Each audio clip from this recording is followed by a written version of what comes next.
All right, so this is going to be part 2 of integral problems with polar. So we have our problem up on the board here. We want to find the area enclosed by r equals 2 plus sine of 4 theta, okay? The first thing, of course, that we need to do is to just figure out what this graph actually looks like, okay? So this is a bad marker. So the first thing, right, we're going to view r and theta as Cartesian coordinates, okay? And where does this start off? Well, r, when theta is 0, r is going to be 2 because sine of 0 is 0. So we're going to start off at 2 here. Okay? So we're going to start off at 2. Sine goes up first. So it's going to go up to something. Okay? What is that something going to be? Well, it's if it wasn't a 4 here, if there was no 4, it would be pi over 2, right? So we need to figure out where 4 theta equals pi over 2, okay? Because that's where we know that sine is a maximum.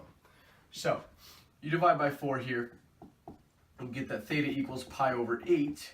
So now you know, right? Theta equals pi over 8 at this point, okay? Next, when it goes back down to 0, that's just going to be pi over 4. And then we're going to have 3 pi over 8.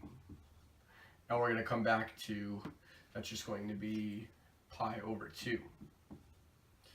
Alright, and that's going to go down to 3 pi over 8. And then back up to pi over 2. Alright, and now we just have to graph this as an actual polar curve. Okay, so let's have our polar axis down here. And this one ends up looking a little weird. It kind of starts off here, kind of goes in, comes around, does a little bit of that, and then if you just replicate this 4 times, it ends up looking like this. Alright, not the best drawing, but that's, you know, you get an idea of what it looks like. So all we have to do now, we integrate from 0 to 2 pi. Alright, we know that the area is going to equal the integral from a to b of 1/2 r squared d theta. Okay, well, what is our bounds? That's going to be from 0 to 2 pi. We can pull out that 1/2. And we're going to get r squared in here. So what is that going to be? Well, that's this squared, right? That's going to be 4 plus 4 sine of 4 theta plus sine squared of 4 theta, d theta. We're going to have to use the half angle identity for this piece here to get that down into something that we can easily integrate. We're going to get 1/2 the integral from 0 to 2 pi of 4 plus 4 sine of 4 theta. This can now be plus a 1 minus cosine of 8 theta, right? Because now we just have to double that angle on the inside, okay? And that's going to go over 2. And of course we have our d theta there that I don't even have room to include.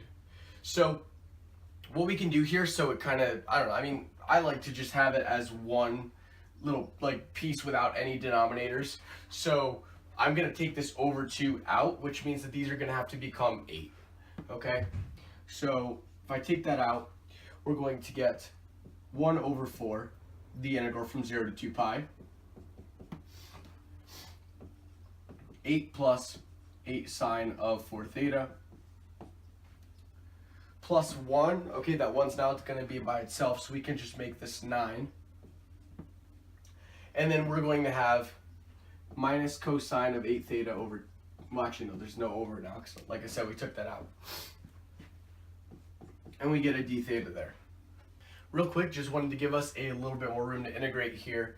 So I moved everything to the top. Let's do that quick. We get area equals 1/4. This will be now times 9 theta plus 8 cosine of 4 theta over 4. And since that we changed that from a sine to a cosine, or we went backwards, we're going to have to negate that. We also get a negative sine of 8 theta over 8, and now we're evaluating from 0 to 2 pi.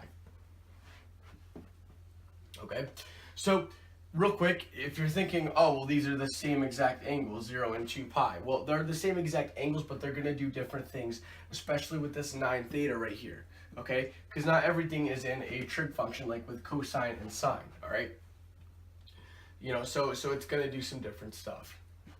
Now, area equals, well, we can do our first little bit right here, 1/4 times, this will be 18 pi minus 8 cosine of 4 theta, that's going to be 8 cosine of 4 times 2 pi, that's going to be 8 pi over 4, minus sine of 8 times 2 pi, that's going to be 16 pi over 8. All right, that is going to be minus 1/4 of, this will be 0, we plug in 0, minus 8 cosine of 0 over 4, and this will now be minus a sine of 0 over 8. Okay, real quick, we know, of course, we don't need to care about this or this. We know that sine of 16 pi, the same thing as sine of 0, okay, so we can let that go. So we're actually left with something a little bit nicer here. We get 1/4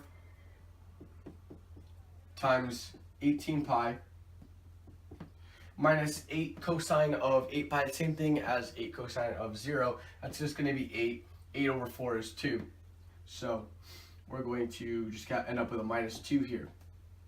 All right, next we have a minus 1/4, and on the inside here, it's going to be a negative 2. All right, so now, oh, why is that? That's not supposed to be there. Yeah, cool. So we can distribute those 1/4, so we can end up combining like terms here. We're going to get a 18 pi over 4. That's going to be minus 1/2. And then we're going to get plus a 1/2. The 1/2s go away. You get an area of, simplifying this down, we get a 9 pi over 2. All right. So these integrals can get a little bit more involved. All right, but it's nothing that, you can't do. All right, so that's going to do it for this video. So if this video helped you, make sure to leave a like and subscribe by clicking my icon in the top left. You can also view the playlist for parametric and polar, the explanation video for integrals with polar, and the next video in the series. See you soon.